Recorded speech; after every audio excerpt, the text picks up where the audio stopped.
Depuis 1995, année de sa création, le centre régional a vu ses missions se développer et son expertise grandir. Aujourd'hui, il constitue, par le biais du ministre des Pouvoirs locaux, un véritable outil d'aide à la gestion des pouvoirs locaux en matière de prospective budgétaire. À l'occasion de ces 20 ans, et dans un contexte budgétaire particulièrement difficile pour nos communes, ne fût-ce que de penser aux problèmes de perception IPP et aux problèmes liés aux cotisations de pension, le centre s'est lancé dans une démarche réflexive autour de 4 thématiques qu'il a considérées comme étant prioritaires.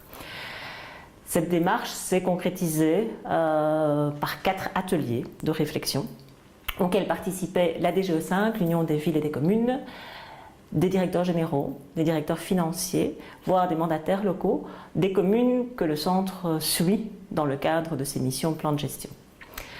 Après analyse des différentes thématiques, les groupes de travail ont dégagé des besoins prioritaires dans un premier temps pour les pouvoirs locaux, ont identifié des bonnes pratiques qu'il faudrait pouvoir généraliser et ont même été jusqu'à, à certains moments, dégager des pistes de solutions par rapport à des problématiques que connaissent les pouvoirs locaux.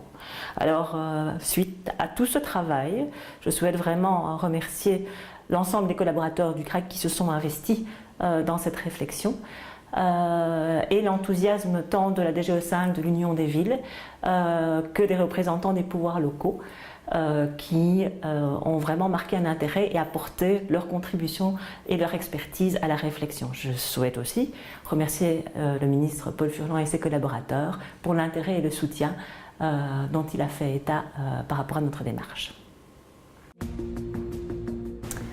Le deuxième atelier organisé est la gestion du patrimoine et sa valorisation, qui doivent se traduire par le souci de réinvestir dans un patrimoine prioritaire de manière durable et planifiée, tout en assurant la maîtrise des coûts de maintenance et énergétique. C'est donc rationaliser et valoriser le patrimoine immobilier pour s'orienter vers une plus grande efficience fonctionnelle et organisationnelle. La mise en valeur du patrimoine, sa sauvegarde, sa protection et son enrichissement font qu'il n'est pas seulement une charge, mais peut constituer un atout majeur, notamment pour l'attractivité des territoires. Le rapporteur désigné pour cet atelier est M. David Watrin, directeur financier de la ville d'Anu. Au niveau donc de notre groupe de travail sur la valorisation du patrimoine communal, on a pu quand même dégager quelques pistes de réflexion et quelques solutions pratiques à mettre en œuvre dans le cadre d'une bonne gestion du patrimoine communal. Donc commençons tout d'abord par avoir un inventaire correct. La plupart de nos communes, justement, se sont rendues compte qu'on n'a pas un inventaire très exhaustif du patrimoine ville, mais également de ses entités consolidées. Une deuxième réflexion a été l'analyse des besoins. Trop souvent, on se cantonne simplement à regarder quelle est la situation existante et pas assez souvent, on regarde l'analyse des besoins. Quels sont les besoins en infrastructure que chaque service a réellement besoin pour pouvoir fonctionner, pour pouvoir rendre un service aux citoyens de manière optimale en tout cas.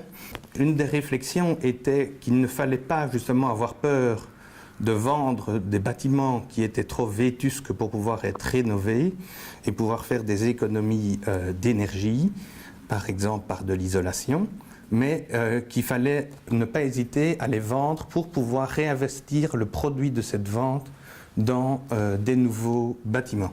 Au niveau de la mise en œuvre des investissements, ce qu'on a également souligné, c'est qu'il fallait avoir une vision à long terme de la rentabilité et une valorisation maximum de justement pour pouvoir vendre tous ces bâtiments, tous ces terrains au meilleur prix, tout simplement. Il fallait planifier ces ventes-là sur plusieurs années pour ne pas, comme ça a été le cas ici, quand on a un très grand nombre de terres qui sont à vendre, avoir toutes les terres qui viennent la même année sur le marché, on ne va pas en retirer le maximum du profit espéré. Au niveau de notre expérience personnelle ici sur ANU, Ville et CPS, j'aimerais mettre en lumière justement l'expérience que nous avons vécue pour la résidence Laurier. Tout est parti de l'inventaire de notre patrimoine au sein du CPS où on s'est rendu compte qu'on avait un home qui datait de 1860, qui n'était plus aux normes de la région wallonne. Comment être plus efficace tout en respectant évidemment une balise communale qui était pluriannuelle mais assez serrée. Et justement, en collaboration avec le CRAC, nous avons travaillé sur le fait de rendre ce projet un investissement productif. Comment y sommes-nous parvenus? D'une part, on a redimensionné le projet. Notre home comportait 49 chambres MR-MRS. Et c'était une des raisons du déficit structurel de ce home. Nous avons porté le projet à 74 chambres MR-MRS. De la même manière, on s'est rendu compte qu'avec le personnel que nous avions, nous pouvions très bien ouvrir une résidence-service qui allait être certes un investissement supplémentaire, mais qui en exploitation allait dégager pas mal de cash pour pouvoir rentabiliser le projet, pour autant que l'investissement ne dépasse pas 8 millions d'euros. Nous avons donc décidé de revendre des terres agricoles et des terrains à bâtir.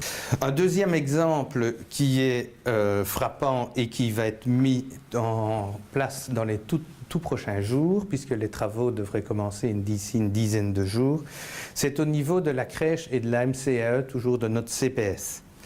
Dans l'inventaire, on constate que la crèche est dans un bâtiment qui date d'il y a plus de 30 ans, qu'elle se trouve à l'étroite, qu'on ne sait pas faire les sections qu'on veut par rapport aux normes de l'ONE. Sur le site justement de ce nouveau home et résidence-service, nous avions encore la place pour pouvoir construire une nouvelle crèche, pour pouvoir regrouper ces deux structures et ne faire plus qu'une seule grande crèche de 56 places.